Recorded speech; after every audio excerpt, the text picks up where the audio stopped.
All right. Welcome to Mike Talks, the bonus Friday edition of my podcast, and first guest on the podcast to actually count me in. So this guest decided he was going to count me Yeah. in to my own podcast to start. Yeah. I'm super excited to be talking to someone who I would actually go as far to say, Ryan, that if you didn't exist, this podcast would not exist. So Ryan Shelton, comedian and amazing writer, is my guest today. Welcome to Mike Talks, Ryan, and thanks for being here. Mike, I'm blushing. That's so lovely. Oh, well, I am very, very, I don't really know what to say when you say something like that. So thank you for saying that. But I think the podcast would still exist, but thank you for saying that. Well, man, I'll get all the lame stuff out of the way first. But Cool. when I started this podcast, which was at the start of 2019, one of the main things that I was like one of the main goals of this podcast was hope one day maybe I could get Ryan Shelton on the podcast. And now we're here, and now I'm like, does the podcast end now? Like, do I keep doing it? Because we've achieved one of the main goals of the pod. I reckon keep doing it. I reckon it could probably keep getting better, even after I'm on, believe it or I know, not. it's hard to believe. And you timed it well. Like you swooped in on after I asked you a favor, and you were like, "Yep, I'll take that opportunity." You owe me one. You owe me to come on my show. Yeah. You And we might as well talk about that because this year you've been doing like I say it as Ryan 11, which is your thing where on the 11th of every month from February to December you have put out a piece of content, whether it's a video, audio, or whatever it might be. And it's just a really cool and pretty ambitious thing you've done this year. Tomorrow, or well today, because this goes out tomorrow. So today you put the last one out for the year. Can you just talk about like what spurred this idea and what made you want to do all this? Well, for like a long time, so to go way back, I think my dream when I was growing up, wanting to be an actor or be a comedian or whatever I sort of said I wanted to be when I was a teenager, it always included me having my own TV show. Like somewhere down the line, it always included like the dream of, I'm the writer and star and creator of my own show. Like that was always the dream. I guess like everyone, anyone who wants to get into television, that's sort of, I had if you're a the same performer, dream. most people would, because that's sort of one of the obvious things that you can point to and go, when you don't know much about the industry, you can go like, oh, I want to be like Jerry Seinfeld, or I want to be like, you have your heroes. And I mean, mine was like one of mine was Sean McAuliffe. I'd look at Sean McAuliffe and I'd be like, oh my God, like his humor, his style, the shows he makes, the creativity he has, like all of that. I was just like, I just would love that. And so, I did a bunch of stuff and, worked with Hames and Andy and worked with a few other friends. And I was always working on really great and fun things that I really liked. But in my head, I think in the back of my head, I always felt like it was a means to an end, being like, well, I've got to do all this sort of stuff, but then at some point I'll be able to knuckle down, get my own show, and then I will have achieved success and extreme happiness or whatever it is that was in my head. And so then like I tried, like I got, I was on Rove for a couple of years, and that was incredible. And that was sort of the place where the freedom that we had there meant that I was able to kind of experiment and just try things, like heroin and shit like that. And I was like, oh, like, okay, Cocaine? yeah, I don't like cocaine, or yeah, like, did you skip straight to heroin? Yeah, like orgies and just to experiment with as many things. Yeah. So it wasn't content experimentation. It was actually experimenting with drugs and Mike, unprotected sex with lots of people. I jest. It was experimenting creatively. That was a ruse. Right. I was able to experiment like with all different with I guess what my voice. Not that I ever sort of consciously thought what's my voice, but just the pure act of having to make new segments every couple of weeks meant that I had to I was forced into just trying things and taking risks, and that was where I was able to sort of figure out, oh, I like doing these sorts of jokes, and it was where I got to be like not exactly Sean McAuliffe, but sort of my take on Sean McAuliffe, I guess. And I think that's what I was sort of trying to do, even though I would never have said that out loud at the time. But looking back on it now, that's what I was trying to do. But I will say, and sorry to interrupt, but like you do definitely, and I think you're right about like Rove being almost like a breakout thing for you, because Rove was such an institution for people of my age. So people who are now like in their mid-20s. We were like between the ages of like 12 and 15 maybe when when you were on Rove and H&A were on Rove and Husey and that team.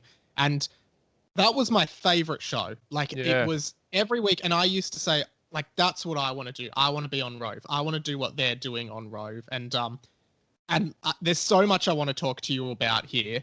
Can we just take a quick detour and talk the Rove stuff, which predominantly went Rydeers investigationing and philosophizationing, which is... Well, there was actually one more. There was actually one that I did for maybe 2 weeks called Ryports. Oh, yes. There was. I'm Ryan Shelton, reporting for Rive. I mean, Rove. Exactly. Yeah. Yeah. So, and that's like to that point of like trying things. When I first started on Rove, the only reason they gave me a shot was because on the pilot that me and Hamish and Andy made, and Tim Bartley, who we work with at Radio Karate as well, the pilot that we made at Channel 7, like maybe a year or two before that, included this idea called the Key Journal hat, which was like this studio-based thing where I was at the desk and Hames and Andy were interviewing me and I was presenting like this sort of product that I didn't, invented. And it was called the Key Journal hat. And the pilot, didn't get picked up or anything, but a few good things came from it. One being this thing, the Key Journal hat, because when we were on Rove, Hames and Andy were already doing like a couple of segments on Rove, and I was keen. I was writing. I think like we'd done real stories. We'd done real stories already with roving, and so I was already in the office and I was in the writers' room for Rove, and I think I must have said it doesn't feel like something I would do. Maybe Tim said it or Hamish and Andy said it or something. And someone mentioned the fact that I wanted to be on the show. Right. Like thinking about it now, like like who do I think I am? Like asking to be on Rove. Yeah, I'll be on Rove. I mean, if you want me, Rove, I'll do it, I guess. Yeah. Like I'm busy. Happy to be in the writer's room, but like obviously I'd prefer to be on the show, mate. So for some reason that was brought up somehow, and then that's right. And then they said, oh, we should do it. Can we do a test? They wanted to sort of test me out to see if I could, I guess, handle myself with Rove at the desk. And so instead of obviously doing that on screen or in the studio, we set up like a fake desk setup in the wardrobe area in the office, like in the production office. Yeah, and so Rove did like a mock interview with me, and I presented the Key Journal hat as a bit of a test. And that went well enough for them to put me on the show. And so then I was on the show, did the Key Journal hat as a Rydeer. So that was why it was Rydeers. And then I had one more, and I did Rydeers one more week. And then I was like, I felt like Rydeers as an idea, I don't know, I got over it, or I just thought it was a bit, I don't know, cheap or a bit something. And so then it was like, I'll change it up and I'll do Ryports. And I felt like that had a bit more scope because I could be a reporter and I could talk about any sort of topic. And then I did that for a few weeks. And then the year was over because that was sort of like near the end of the year when I was on for the first time. So I only did like 4 things in that first little chunk of the last bit of that first year. But in the next year was the year that they kind of turned the show around, I think. Like that's not turned the show around, but that's when they did that huge overhaul. Well, maybe it didn't seem like that to viewers, but it felt like that in the office. It was where they turned it into, instead of it being Rove and Pete and I think and Corinne and Dave Callan, or maybe that was Dave still there. I'm not sure. Anyway, Corinne. They changed it all up. Corinne left, and they turned it into more of an ensemble supporting cast. So it was, still Rove was the host, obviously, but then there was like this sort of gaggle of regular contributors like Husey and Carrie, and I think Carrie might have been already there doing the news segment. But there was a point where she just became a member of the cast, and instead of just throwing to her seemingly somewhere else, they started talking to her after she finished her segment. And yeah, I do agree. There was a point with Rove where it became like everyone sits on the couch and Rove sort of throws to them during the show and stuff like that. And that was the golden age of Rove. Like that was the times where I wanted to be on that couch. And terrifying. I loved it. I don't know if you'd want to be. It was terrifying. Well, it was no. I mean, it was great. I was just so green and so in awe of the people that were around me, because I not grew up, but like from Rove started in '99, and that was my favorite show in 1999 when I was in year 12. Like that was the show that I loved watching from an Australian point of view, and so being on that couch with them, it was, I'm not a naturally. Like I don't really love going on panel shows usually because it's so much. Every time I jump in, I feel like everyone turns to you, and it's like so much pressure on. What are you going to say? It's anyway. So that sort of freaked me out a little bit. But I just also wanted to say with that, the way the show changed in those last 2 years, one of the main reasons that it did, and I don't think he gets enough credit for it, is they brought in a new series producer, Todd Abbott. Do you know Todd? Todd Abbott? No, I don't. He's the new head of comedy at the ABC. Okay. And he's not stone. Anyway, he was brought in to be the producer, and his thing was to make it more of an ensemble kind of thing. So that was a lot was down to him, his idea to do that. And so that was when I was like, and then that was unbelievable. Like from my point of view, like I'd gone from like all I'd done was real stories, which was really fun and cool. But at the time, it kind of felt like a bit of a fluke. Like I felt like a bit of a, because I don't know, I still feel like everything I do is a bit of a fluke. But at that time specifically, I felt like we got this show on Channel 10 and it felt like, well, it didn't go that well. It went fine. I'm sure there were comedy people who really liked it, but it wasn't like a breakout hit or anything like that. And so when that sort of year of Rove came about, when the show changed, and I was asked to be regular cast. So it was like me, Hamish and Andy, Husey, Carrie, Pete, and Rove. And I was at the start of the season, like getting press shots done with the cast, like, getting the full group shots done and individual shots. And like, that was so surreal. And, I mean, a big kind of like, I guess a theme of like many performers is that kind of feeling, which is like that horrible need to be chosen, for someone who's perceptively in like a position of power or authority, when they go like, yeah, we think you're good enough, like that is like it's like a bit of a shameful feeling sometimes, but it is like a good feeling, when someone goes, especially someone you respect, goes, we choose you. And that was, I got that feeling at Rove, and it gave me this sort of extra level of confidence, which I'd probably never had before. Yeah. And then it was just about like, okay, what's the segment? And that's when that investigationing was that segment in that first year. Yeah. Yeah. And I think like stylistic, like, because you certainly have your sort of, I guess style of comedy that I feel like is you're a bit of an auteur in that sense, that like there's this almost like very tongue-in-cheek vibe to all of your stuff, particularly like investigationing, where a lot of the comedy in that came from you, not necessarily even the script, but the way you were interacting, like almost like a meta comedy, in the sense that it was the scene transitions and the camera work and you looking in the wrong direction, or like walking past a car and just like continuing your report while like floating across the hood of the car and things like that. Was that always an intentional thing to have that? Because I feel like a lot of your stuff is very meta and self-referential, which I always really loved because like fourth wall breaking and such is one of my favorite comedic devices. And and like again, like watching your stuff, I just always thought it's like, I think it's because particularly with investigation, it's like the absurdity of the fact that if this was a real guy doing a real journalistic thing, but he was also just getting all the stuff wrong and like, falling over and stuff, it would be hilarious. And I think that's what's so funny about it. Well, like, I mean, so obviously you're a lot younger than me.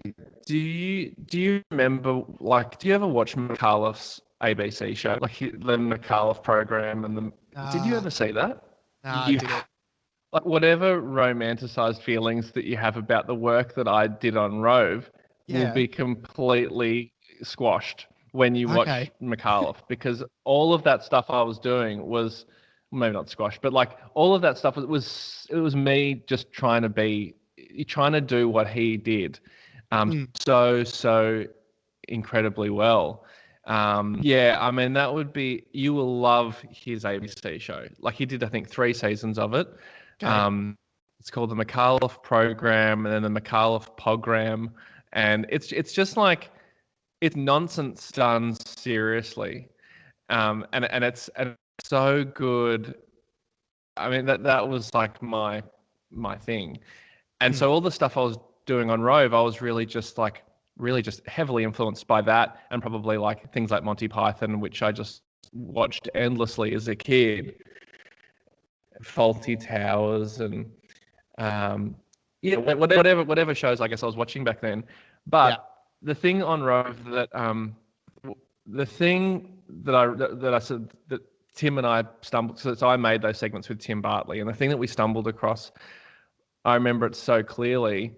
And I think the other thing that was probably on, I can't remember if it was on at the time, but it must have been on at some point, was Tim and Eric. Tim and Eric. Yeah. So like Tim and Eric was a huge influence on me as well, because I was like, oh God, it was just a level of, you relate to this word, a level of punk that was kind of like in their comedy, which was just so, I don't know, rule breaking seems a bit not quite right, but you know what I mean? Like that they just did anything. And what was the strange thing in that, and this is the thing that I'm even still grappling with now, is because I came up in a commercial TV world where there are like rules that you do have to follow, as far as like, it has to, from a quality point of view, it has to look like this. You have to be in like graphic safe. You have to, there's all these things you have to do. And I kind of came up with all those sorts of things to remember.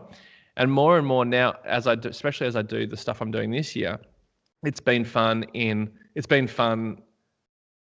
being a bit, but I guess it's a bit more liberating to not have to follow any rules. Like I don't have to make a video that fits neatly into 3 or 4 minutes, because that's when people stop watching after that, according to whatever data, like, I think to be able to kind of go like, you know what, I'm just going to make the credits go for 10 minutes, because who it's just me. I'm the only one who's going to really care. So it certainly seems with all the Ryan 11 stuff, that there's like it really comes across that there's a creative liberty. And I guess like you're at a point in your career now where you can do this and you can do all this stuff that doesn't necessarily, or wouldn't necessarily be a mainstream thing, but it's just, do you find that there's like that you love it more because you don't actually have to make it for an audience, or there's not necessarily a commercial incentive to any of it, so you just literally do have the free reign to do whatever you want with it? There's definitely the funness of it is that I don't have to get anyone else over the line.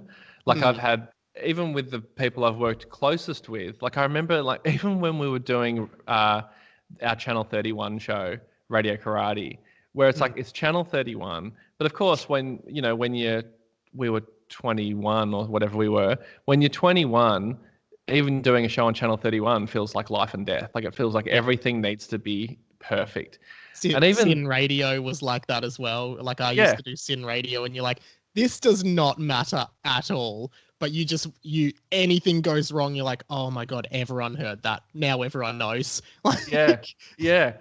And exactly. And so like even then, like there was this idea that I kept wanting to do, which very likely is a shit idea, but it's like something that I just always wanted to do. But because I had to get other people, and the idea was essentially just me singing a song, like it's a live band setup, and I'm singing, and it's like gets thrown to me as to sing, and I sing a song, but it's all in gibberish, but I sing it really seriously, and it's just gibberish words, and so it's like, I mean, so silly. And of course, like that could have absolutely bombed. It would have been just such a weird thing to have on any show. Yeah. But I think I wasn't like annoyed at the other, like at Hames and Andy or Tim or anything, that they wouldn't want to do it, because it's like, well, that is strange.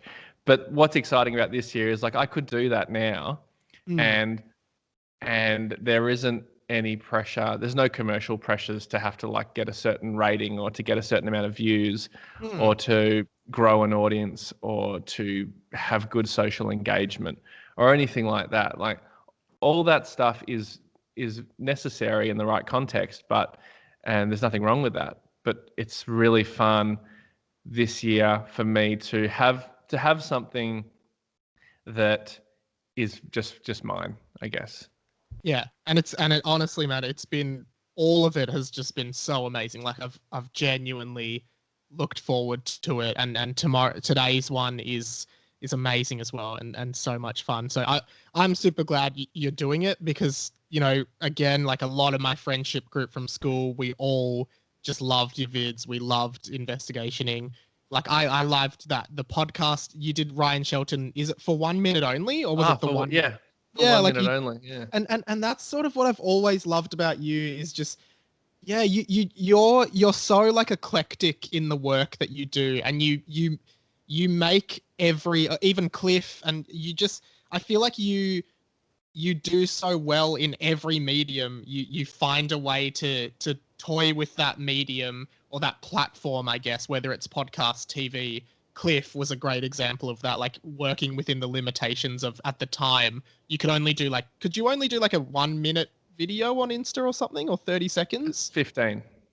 Yeah. So 15, and I just think you've always been so good with like messing with the conventions of a platform in a way that I hadn't ever seen anyone do, particularly in investigationing. And me and all my high school friends, we used to quote investigationing all the time. We'd put them as our Facebook cover photos and stuff when we were at school. Unbelievable. Like, absolutely loved it. And sorry, because there's so much I want to talk to you about. So sorry to kind of jump around a bit. Can we very quickly touch on the fact that you were a writer on Chris Lilly's first show, We Can Be Heroes? And I think you once told me that, were you one of the, like, was Phil Olivetti, who is one of the best Chris Lilly characters, was that sort of, like, were you a big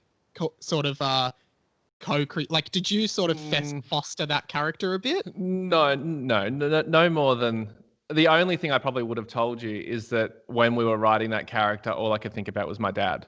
Oh, like, it was really? Like, okay. Yeah, it was. Phil is a father of two who is just a super arrogant and like doesn't know he's arrogant kind of dude. Well, yeah, and so so the way Phil turned out and the way Chris actually like brought him to life and wrote him out is nothing like my dad. Yeah, like I was going to say, your dad sounds like a dickhead. No. Yeah, he is. No. My dad's brilliant. But no, it was more just like in the because I was only working on that show at the very early stages. So Chris had already come up with the character names and like what they do but it was more just like I got to help him with the like just the details of different scenes and things they do. And one of the things that just comes to mind was when there's like one scene I think where Phil is, whether it actually made the show on or I can't remember, but where he's got the new hi-fi and he's talking about the speakers. Oh yeah. He's talking about the different speakers and he's got the flat screen TV and the different, he's talking about like the new hi-fi system. Like that, like my dad was always an early adopter in the hi-fi world. Okay. And that was just a big But yeah, between like Phil and Jamae, I reckon like were the two characters in that show that I most confidently contributed to, because I went to a private school and kind of knew girls who were kind of like that. So like thinking about like school assemblies and things like that, that was, yeah. Can you like, so I know that you met Chris through Big Bite. No, sorry, not Big Bite, through Hamish and Andy, which was the Channel 7 show that sort of hijacked Big Bite, and the cast of Big Bite, of which Chris was one, and Andrew. We don't like to use the word hijacked. Well, I mean, from what I can tell, it was a pretty blatant hijacking of a show. Well, not by us, but yeah, not by you. It was an unintentional hijack. Yeah, which doesn't happen on planes. Like, you never get an accidental hijack of a plane. No. Oh, sorry guys, I'll take over. Yeah, exactly. Imagine that. It's like, oh fuck, I guess we're hijacking the plane now. I did not. I did not mean for this to happen. Yeah, but here we are. So we might as well. Did you guys want to go to the back and we'll take care of it? Yeah, and I mean, I've got the gun. I guess. Get out of here. I didn't mean for this to happen. Yeah. But yeah, so exactly. I met Chris there. And that was, I mean, then that was before we'd done, the only thing we'd literally ever done was the Channel 31 show. Yeah. So that was my first paid job in the industry, working on that show as a writer. And I started off working like one day a week as a writer. And then by I think like about a week or two before it got cancelled, they pushed me up to 5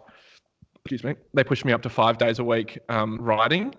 And it was like, and I couldn't believe it, because whatever I was getting paid a day, getting like paid like a writer, comedy writer. And especially back then where, I'd gone from like working at a retail store to this, like working in a job that I didn't hate, but it was like fine.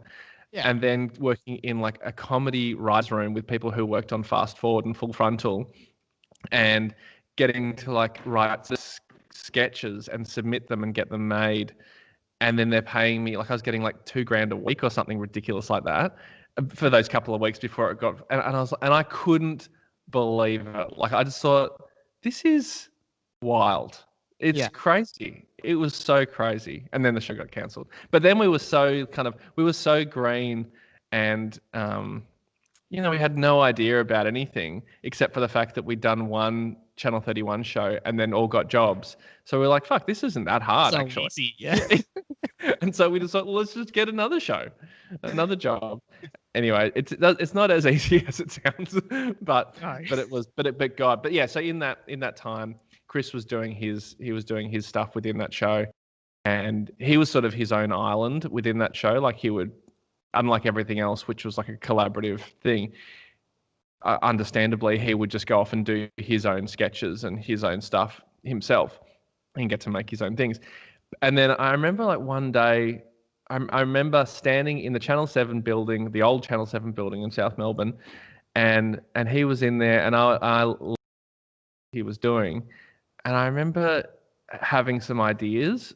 I had like some ideas for Mr. G or something, and I remember like being really reluctant to tell him the ideas, because I knew that he was his own thing, like, and he didn't use the writers. So I was like, hey, I remember just saying, I've got a few from Mr. J, like, they're probably shit, but they're really dumb, and I hope you don't look at them. But if you do, whatever. And so he took what if he just goes, oh, well, if they're dumb, I definitely don't want to see them. Don't. Yeah. They're good. They're really good. No, they're good. They're the best ones you've seen this year. Yeah. So, and I have no idea. I can't remember if he ever used them. He probably, but a couple of weeks later, a few times that I'd spoken to him there, and a few weeks later, he said, I'm going to this taping of a pilot. Like, a friend of his was doing a pilot, and they asked me to come sit in the audience. Do you want to come and watch, come to the pilot? And I was like, fuck yeah. Like, I'm still in the mode of like, I get to go to live TV taping. Like, that was like still where I was at. Even though I was working on a show, that was like my mindset. Oh, sorry. When I was at uni, me and a bunch of friends from uni went to sit in on the project, which anyone can do. It's free. But I just remember being like, hey, guys, went to the project tonight. And like thinking that it was like the best thing ever. And people would be like, what? How'd you get that? And it's like, you just go to the website and press. Like, they want people to come. They need an audience. Yeah. They need it desperately. Yeah, in fact, they're using you for free. Yeah. So he asked me to come to this taping, and I was like a bit nervous or a bit like, oh God, like I guess it's like that thing of like being chosen again by someone who's, and I went along, and then we went to this pilot, and that was all good. And then beforehand, he said, hey, I'm not really telling many people yet because it's still pretty early stages, but I'm developing this new show for the ABC, like this thing, and I was wondering if you'd wanted to maybe come and help write on it. I was like asking someone to the school dance. Yeah, so like I'm doing this thing, and I was wondering, it's probably stupid, but did you want to maybe come and Yeah, I mean, he was a lot more confident with asking me than I was in receiving it, but yeah. But he just sort of said it like it was. He sort of said it in a way of like, "Hey, do you want to come and write this show with me?" As if he was saying, "Hey, I just got this new video game."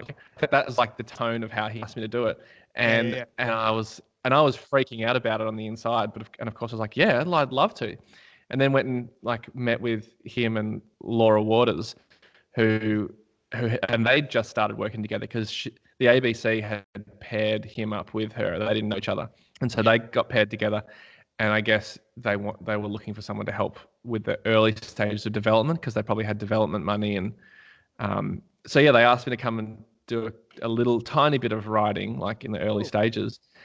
And that was just the greatest experience. Like still one of the best TV experiences I've ever had, because not only just makes such incredible, beautiful things, but it was also in an environment where he wasn't yet Chris Lilly, so he wasn't yet. There was no pressure on him yet. Like it was just him doing his first show, and no one really knew if it was ever going to get up. So not only did we have like all this freedom in the ABC, but there was nothing to live up to. There was like nothing to lose. So we could have all these ideas, and it was just pure fun. And we're just laughing and writing all these things up, and it's like, oh, this would be funny. And then and then I remember like there was like one day where we decided, whoever had the idea decided that Pat should, spoiler alert, Pat should die, at the end of the series. And we were like, oh God, that's so tragic and lovely. Like that's that would be cool. And then I remember us or Laura or Chris or someone, I was definitely in the room. I mean, I wouldn't have been saying it, but I was in the room, to the ABC exec and sort of pitching that as part of the thing, saying like, and then we think that Pat then dies at the end of this, battle that she has.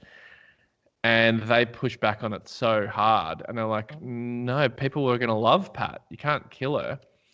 And I remember it being like a real, like stand your ground moment, like not from my point of view, but from Chris's point of view. And I remember feeling like, oh, this could, if you give on this, like so many other things could follow. And clearly he didn't give in on it. And it's just made for such a better show and probably a better body of work that he's made, and a more like influential and just good. It's just made for a much better, richer.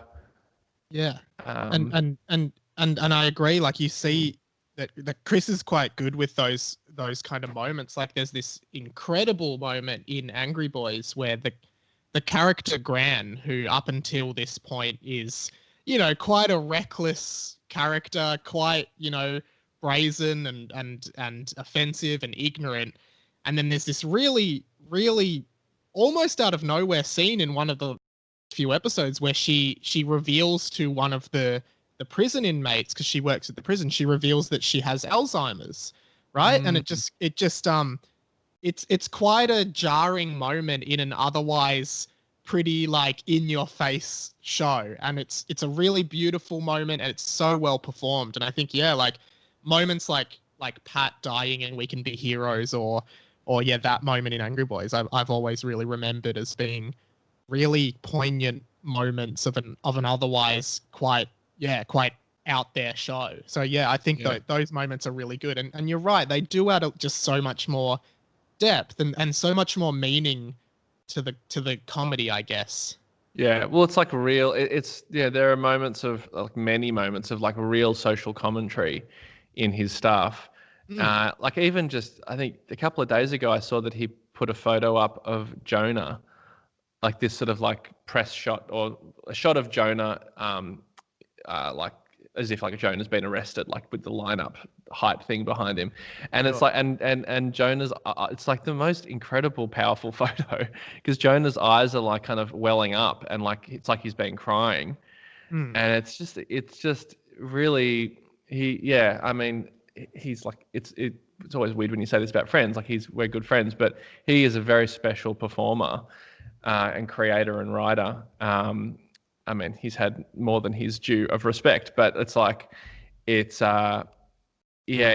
really, it's just worth, it's easy to forget that, but he has really made some pretty amazing stuff that has, and I know for a fact has changed a lot of people's lives. It's pretty cool. With your stuff as well, there was a show that you did this year in the midst of quarantine at home alone together. Oh, yeah. At home alone together, which was with was it Ray Martin who was hosting? Big time, mate. Yeah. Ray Martin. And you did this incredible series of like each episode it was you and your twin brother Jason Shelton, and I think like you really do that you have this great character in the Aussie kind of bloody larrikin dude that Jason Shelton really was, which I thought was really great. What was like the mindset behind that storyline or that little story arc? Because I actually genuinely would love to see the Jason and Ryan Shelton show. Like I just thought it was so good and just amazing. Oh, thanks. Yeah, well, I mean, I do love playing that type of a guy. I've probably done like 4 different versions of that character in different formats. Not the least of which as well, one of my favorites of yours, which is the black beret, the beret and a bit of lippy guy. Yeah. Which is you using one of the, you need to bring that back. You using one of the Instagram filters of a beret and lipstick and being a larrikin Aussie bloke. Yeah. So there's just something about like I just love those, and it's an affectionate, like I love those guys like more often than not.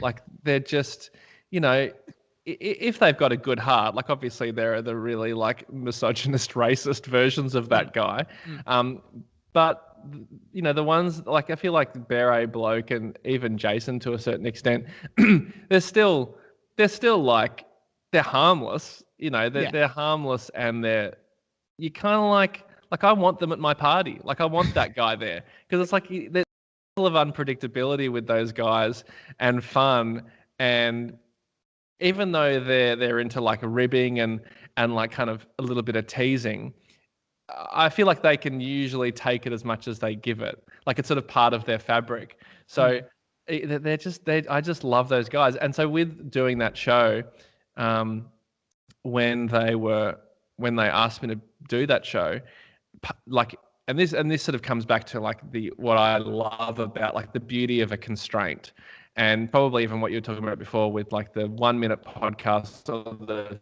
15-second Instagram stuff. It's like a clear constraint, whether it's like enforced upon you or you've put it upon yourself, is like it's like the greatest motivator for me. I love that. And so with this show, the constraint was I have to film everything here, like at my house. Like that's the idea of the show. And I'm only allowed to I can't really have any other actors, at least at the start of the show, we couldn't have other actors in there. Or we could actually, but because I was out in the country, I didn't have access to anyone else. So that was a constraint. And And then also, we could only have one crew member. So one crew member came out to film it, but that was it. So that were the constraints. And I kind of felt like if it was going to be just me performing to camera, I felt like there's a pretty low ceiling on how much you can really do. That at least it's going to sustain for 8 episodes, because it's like it could be good for 1 or 2.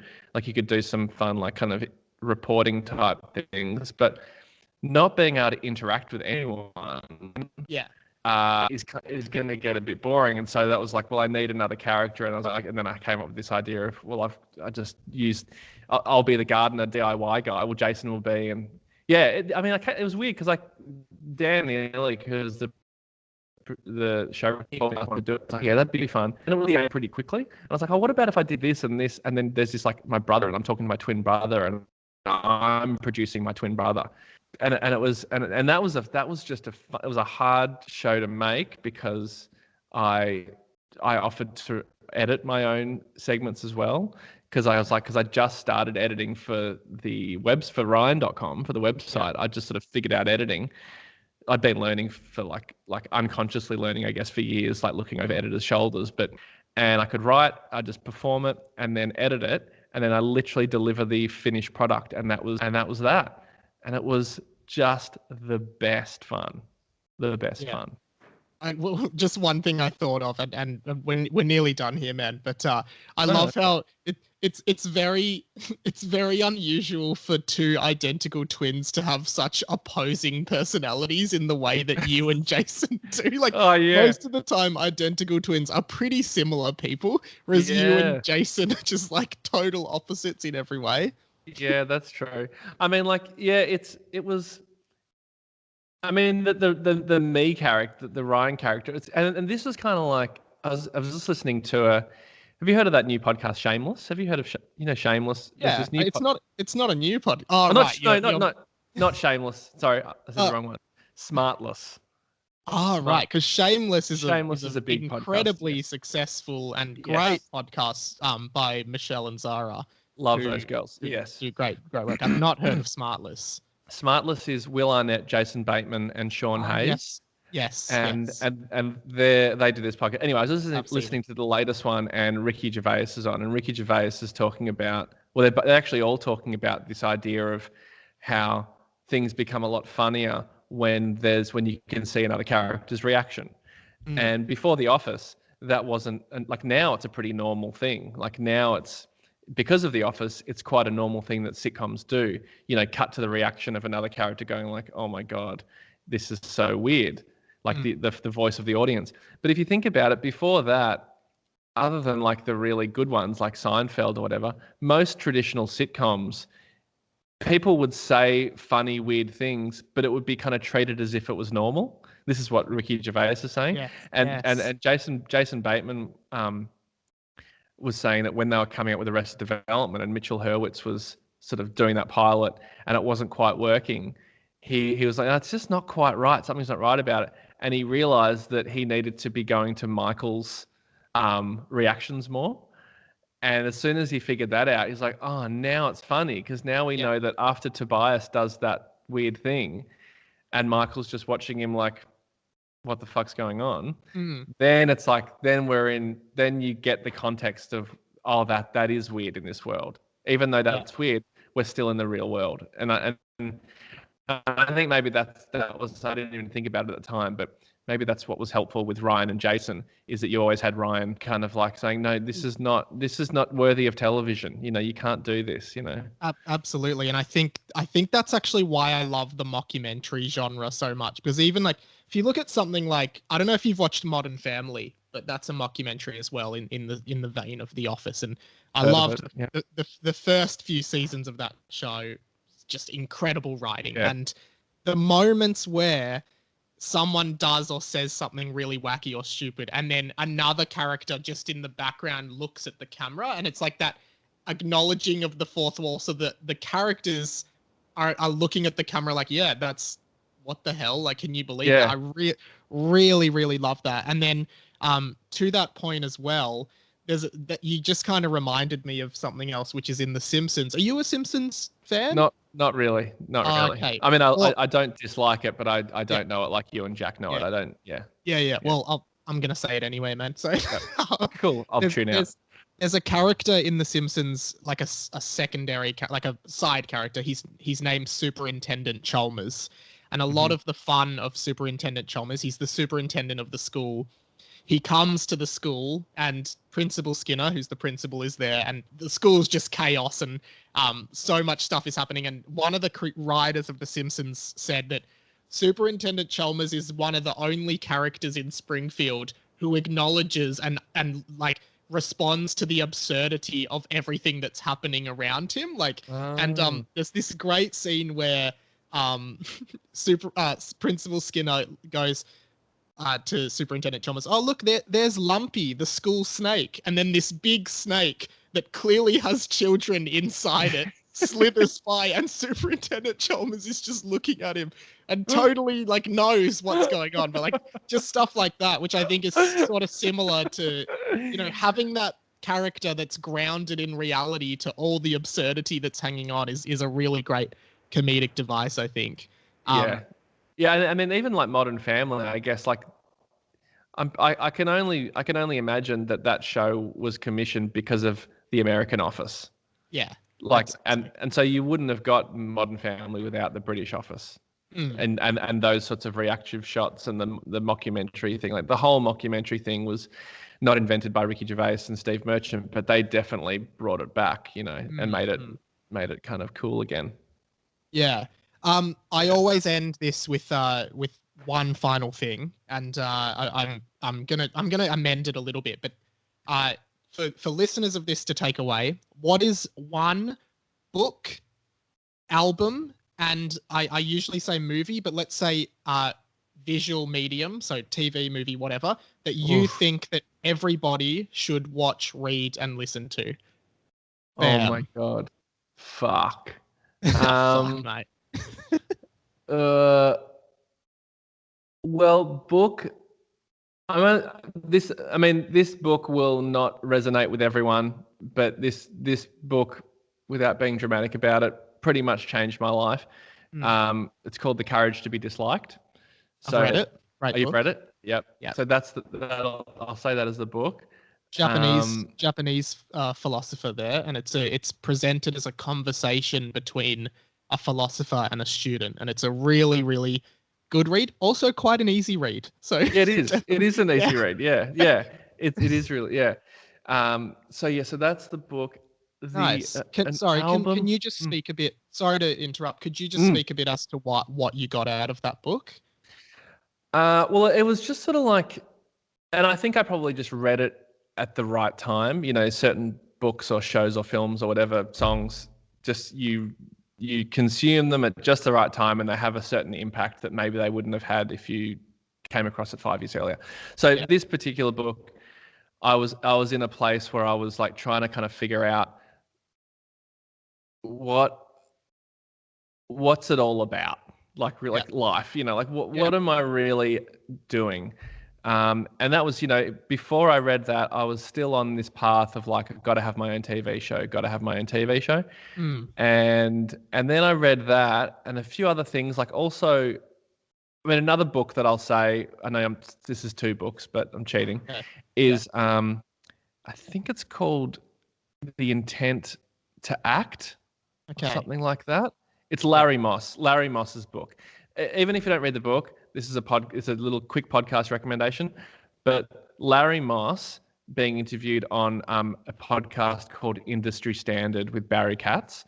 It's a 2-part interview, and Larry Moss is a really well-known acting teacher in LA or in New York or something.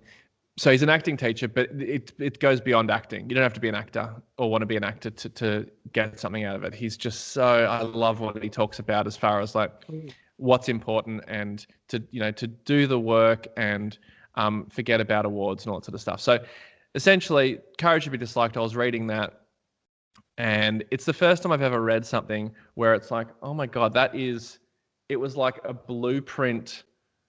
It was like a blueprint for how I wanted to live my life, not from a work point of view, but just from like a human on this planet point of view. It just as the way it laid it out, and it's all based on this psychologist called Alfred Adler, and it's just magic, and it just sort of made me realize that, okay, well, I want, and I forget how I exactly got to this, but as a result of reading that book, I was in a Japanese restaurant one night and with Jam, my girlfriend, and I was like, okay, well, what do I actually want out of life? Like, what's the thing that I want? What am I, I'm working so hard. I'm pitching all these shows. I desperately want to get this TV show up. And then I sort of started thinking like, well, what do I really want out of it? What do I really want out of it? And then when I sort of thought about it, I was like, okay, well, if I'm honest with myself, what I actually want, and it sounds weird to say it out loud because it's just very conceited and shameful, I guess. But it's like, I want people, and this is not what I think is possible, but this is just what I wanted at the time, is I want people to think that I'm the funniest man in the world, and I want to have the most successful TV show that's ever been made. This is best case scenario, and I want to like be on the stage at the Emmys being presented with like Comedy of the Year and be on the front of, So you want to be Jerry Seinfeld? Pretty much. Like seriously, Yeah. Like not that I thought we've that all that was been there. Yeah, but not that I thought that that was actually going to happen or it was possible. Yeah. But that's what that's what I was leading. That's what I was trying to get to, Gotcha. And so then I sort of thought, well, if I'm doing all this work and spending so much of my life trying to get to that, I better make sure that I actually am going to be happy once I get there. And so then I sort of had this moment where I was like, okay, well, and I visualized having all those things. Like I actually stopped and consciously thought about being on the stage at the Emmys, hanging around Will Ferrell and all these people, and they're all coming up to me going, man, your show is unbelievable. You are a genius. Like all these people saying that. That's what I was. And so I visualized that. And I was like, okay, well, I've got it. It's happened. All the things that I dreamed of happened. How do I feel about that? And I was like, I honestly felt like I don't really care. Like I just didn't really, I just didn't really care about it. Because my immediate thought was like, okay, well, now I'm there. Now I have to maintain it. Now I have to get up tomorrow morning, and then what's next? How do I stay at that level? And then I'm already stressed about that. I'm like, oh, fuck. Now I have to sort of figure out a way to like make another show that's as good. Otherwise, I'll fall down the mountain. And I love it up here. I don't want to fall down. So I realized it's like, I could get to that, even if I ever get to that place, which is so unlikely. But even if I got there, it's not going to make me happy. So that was like a huge sort of realization, a huge moment of like, whoa, I think I'm chasing the wrong thing here. And that just sort of caused me to sort of do this pretty big shift and did a bit of like work, started seeing a psychologist, started speaking to a few different people about it, and just started thinking differently and changed the way I approached what I did. And eventually just tried to approach it more with the intention of focusing on purpose as opposed to product. And I'm not process, sorry. I have a purpose, but also prioritize process over product, because it was sort of this realization of like, God, well, process, if you spend 3 years on a film, making a film, and the film's shit, or it's shit, or it's good, but no one watches it. It just doesn't, no one sees it. If those 3 years were hell, but you were just thinking, that's okay, I'm just going to get through these 3 years. I know it's shit. I hate the people I work with. I hate everything that I'm doing. I hate where I'm working. I hate the script, blah, blah, blah. But I think the film could be good if I just get through all this. That's what most people do.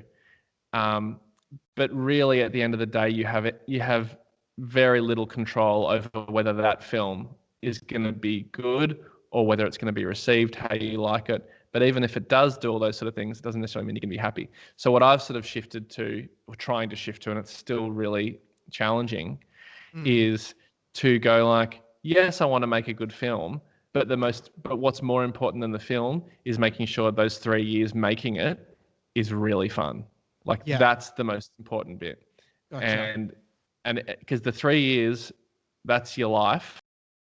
Film is like a couple of weeks at best, and then people forget about it. So it's not about the output; it's about the process of and the memory making and the fun you have. Because you're right, like if the whole time you're working on something is shit, and then you hate it, and you look back on it with no fond memories, then yeah, you're right. Like I agree that it's more important to enjoy the time rather than the output.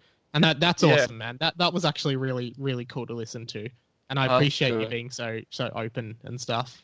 And it's also not to say that I don't want to make good work. I still want to make good things, and that's still really important to me. But I'm not willing to sacrifice the process to get it now.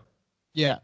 Well, thank you for that. That's a great place to wrap it. But did you want to do the album and the movie as well? Well, I feel like I need to. It's not really complete otherwise. Okay, so album's a really hard one. I mean, there's one song. Yeah, sure. That is like one song, which is the song that kind of revs me up and just reminds me of what's important. Is Mama Cass from Mamas and the Papas. Oh, cool. There's a song called Make Your Own Kind of Music. Okay. And that is very, very good. Are the Mamas and the Papas, do they do California Dreamin'? Yeah. I think so. Yeah, okay. Yes. Cool. Yeah. Yeah. Okay. Mama Cass is the sort of one of the. She's the mama, I assume. She's the mama. Yeah, she's the mama, and I don't really know much about her really at all, or I don't know much about Mamas and Papas. Not like a huge fan, but that song just resonates with me so deeply. It's pretty great. And then what was the third one? Oh yeah, movie or TV show that everyone needs. Well, I guess I feel like most people would have seen The Truman Show. Oh, but great film. But The Truman Show, I think, is one of the great. I mean, God, I feel like Jim Carrey will feature pretty heavily in anything I list, but like that, or like even Eternal Sunshine of the Spotless Mind. Yeah, I mean, he's pretty spectacular. Sorry, I was just going to say The Truman Show is such an incredible film in terms of, narrative and performance and comedy and philosophy. Like that's definitely one of my favorite films of all time. I think it's so amazing. It is. And I was like, we went and like before the pandemic, we went on a holiday and stayed in this Airbnb, and it was one of those places that had a DVD player and DVDs at the front desk. And they had a collector's edition of The Truman Show at the front desk. Ooh. And I'd never seen it. It had like a second disc of special features, and there were all these special features and like documentaries about the making of that film that I had no idea about. And it's pretty amazing how prophetic that show actually was in so many ways. Well, man, this has been so much fun, and I loved it. Thanks, man. You have an open invitation to come on this podcast whenever you want. I feel like there's still so much stuff that I would love to talk to you about. Yeah, I love it. Yeah. Cool. And just because I'd love for this to be on the record, you genuinely have been such an influence to me and my idea of what is funny. And I know for a fact that there are like so many people that have gotten so much joy out of your work, and yeah, you're an enormous influence to me, and it's an absolute honor to have had you to have this conversation with you today. So thank you so much. And also just working with you over the last few years, because I've been able to do a bit with Radio Karate and a bunch of the Hamish and Andy shows and stuff. It's been an absolute pleasure, and you guys and your team have been so welcoming, and it's honestly been a dream come true for me, and I just wanted that to be on the record. So thanks, man. That's it, man. I don't know. that is so. Oh, that really means the world. Thanks, Mike. That's so nice. Thanks for saying that. It's really, it does mean a lot. So thank you for saying that. That's awesome. Awesome, man. We're done. But I went to run my hand through your hair and I noticed you were attached to string. You were a puppet this whole time, you were attached to string.